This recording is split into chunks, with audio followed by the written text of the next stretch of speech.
The truth of the matter is, Donald Trump is nothing more than a political sword for people to whack at the establishment. And that's what he is.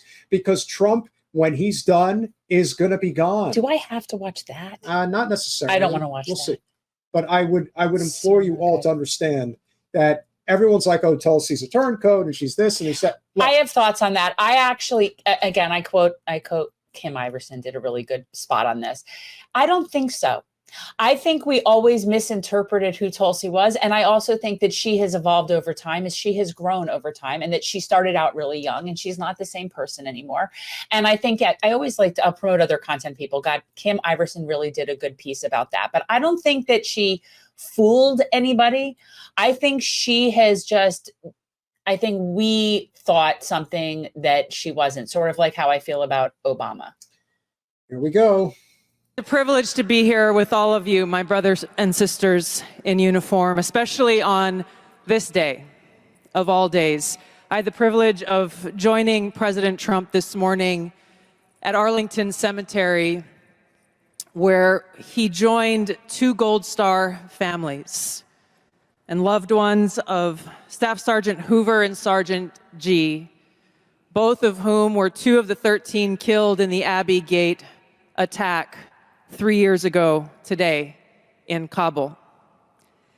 And I can tell you, as we were there, as he laid a wreath at the tomb of the unknown soldier, joining these Marines' loved ones, I felt the sorrow that he shared with them in their loss. I felt and saw his sincere appreciation for these servicemen and women who paid the ultimate price, and their loved ones who continue to grieve to this day. This is personal for me, as I know it is for so many of you here. This is real. It's not just words. I first deployed to Iraq in 2005 with the Hawaii Army National Guard as a member of Charlie Med.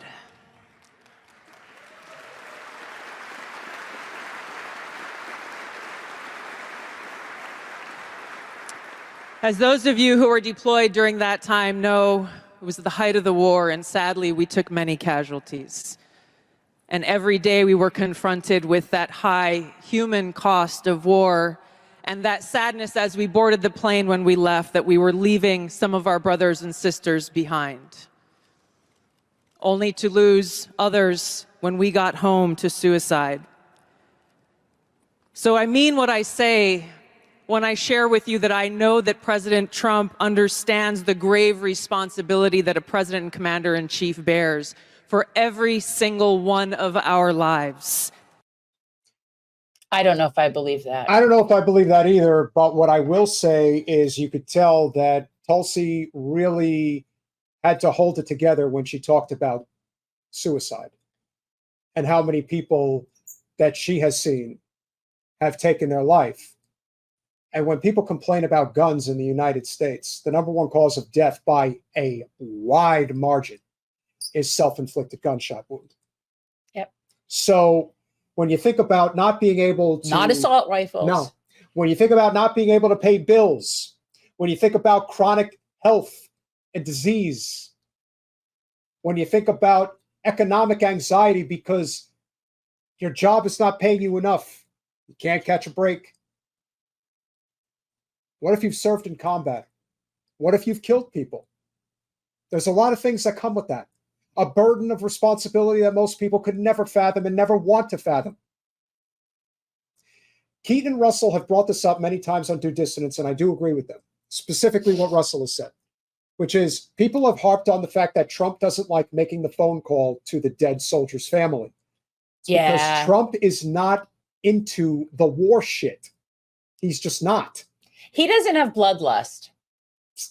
He sees war as a waste of money, and it is. Well, I mean, he doesn't have a bloodlust. He just doesn't. He's not. But he fell in line with the deep state pretty quickly when he took office. I mean, he had talked a big game about getting out of Syria. He had talked a big game about figuring all that stuff out. But He, at the end of the day, he didn't. He also was the one who did move the embassy to Jerusalem.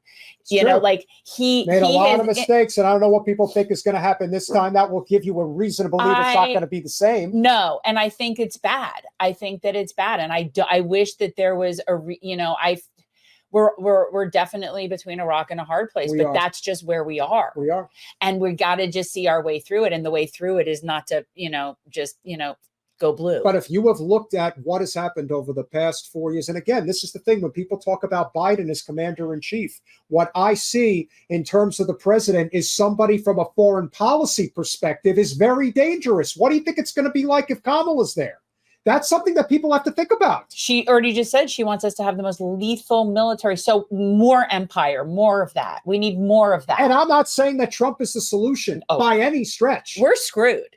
Make no mistake. But anyone who's thinking that, oh my God, if God forbid Trump gets in, God forbid Kamala gets in. We should think of it on the same level. It's people really just do not see it. I really feel like Jennifer Lawrence and Don't Look Up. We're all going to die.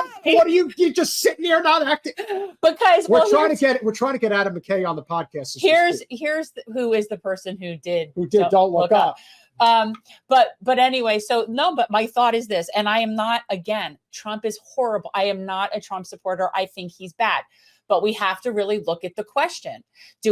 Are we worse off with 4 more years of Trump or 8 to 12 potential years of Clintonism? Just as Donald James points out, he said electing Trump would do no good for Palestine anyway.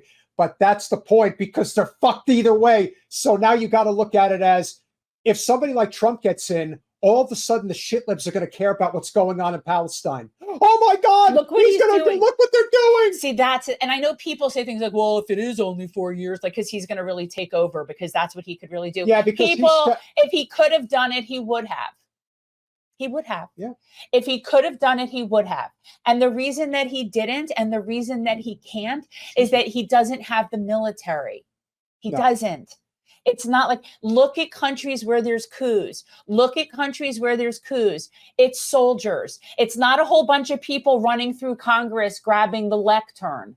Okay, a real coup involves a military situation. What position is Tulsi gaming for? Honestly, Secretary of State is. That's what I was thinking, but yeah. And I don't, and the truth is, I think she'd be okay at that. She's got a very Madeleine Albright war hawky vibe about her. So, I know she pretends to be against war for profit, but she seems to be completely in favor of all war as long as it involves brown people. So, it's like, I don't believe in war and for profit, but I'm such an Islamophobe that we have to go kill everybody that could potentially be related to that. So continue. Whether you're a soldier, you're an airman, a Marine, sailor, or a coastie, he keeps us in his heart in the decisions that he makes. We saw this through his first term in the presidency, when he not only didn't start any new wars, he took action to de-escalate and prevent wars. He exercised the courage that we expect from our commander-in-chief in exhausting all measures of diplomacy, having the courage to meet with adversaries, dictators, allies, and partners alike in the pursuit of peace. Yes. Seeing war as a last resort. The truth is, as we head towards our decision as a country in November, the same cannot be said about Kamala Harris. In fact, the opposite is true, and we're living through this reality today as this administration has us facing multiple wars on multiple fronts and regions around the world, and closer to the brink of nuclear war than we ever have been before. I know. I won't touch it. This is one of the main reasons why I'm committed to doing all that I can to send President Trump back to the White House, where he can once again serve us as our commander-in-chief.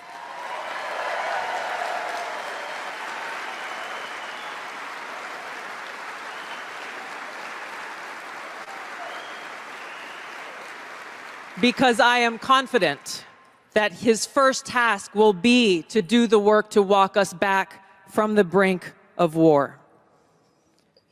We cannot be prosperous unless we are at peace.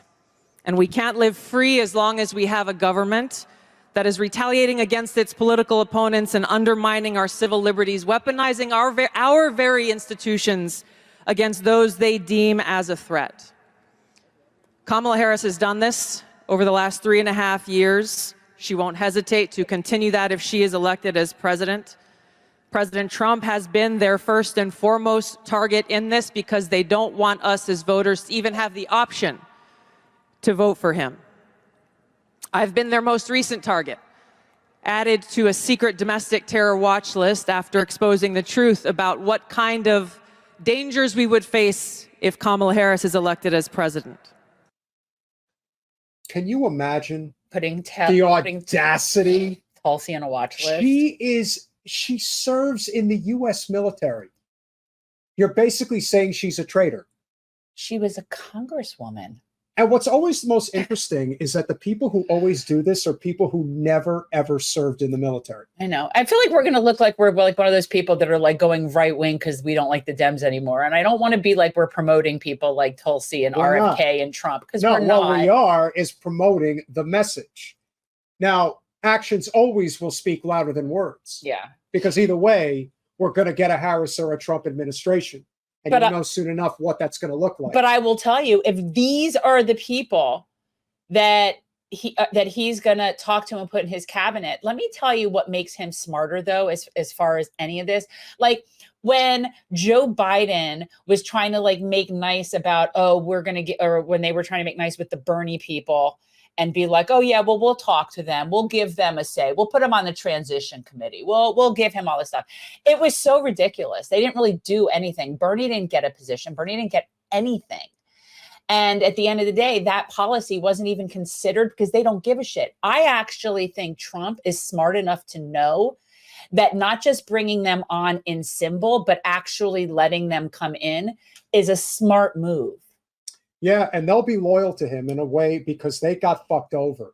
The people that typically get fucked over like that end up being the most loyal people you could ever want because they understand what it means to be stabbed in the back.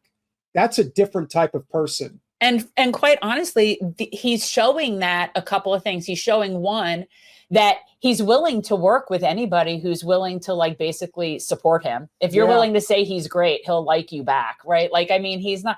But if he's willing to give these people positions, which I think he would, I actually do, and I think he will. He'll give RFK and Tulsi. I think he will. I think that he is. I think people that come out for, I do, and these are people that I do think are good in those positions. Whereas I think that Kamala would be appointing all the people from like Wall Street and Big Pharma and all of the and Blackstone are the people that are going to be appointed to her cabinet. So, you know, these are things that matter. Yep. And so, again, I'm not a Trump supporter, but it's like, I think that there's value in the fact that he at least is willing to talk to people and include their voices. But you can't deny the fact that Miriam Adelson gave Trump $100 million. And we all know that that doesn't bode well. So, well, again, he's wrong on, again, that doesn't bode well for Israel at all. Bar very low. We'll finish it up. We as Americans must stand together to reject this anti-freedom culture of political retaliation and abuse of power.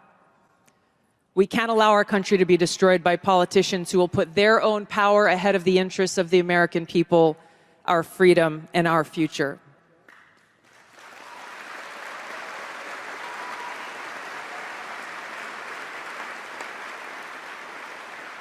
I am proud to stand here before you today, whether you're a Democrat, a Republican, or an independent.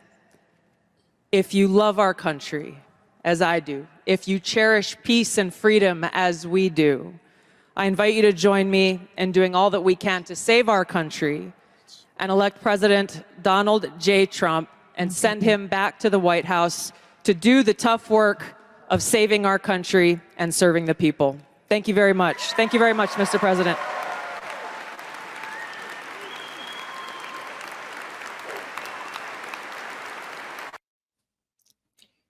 You could tell he was very, very happy to get her support. Yes. And I think, and you know what? It's just such a, to me, I just prefer the idea of somebody that's willing to work with people. Yes, they have to, you know, I'm sure lick his boots, but that happens all in no matter who's in charge. But These are people that have spoken truth to power.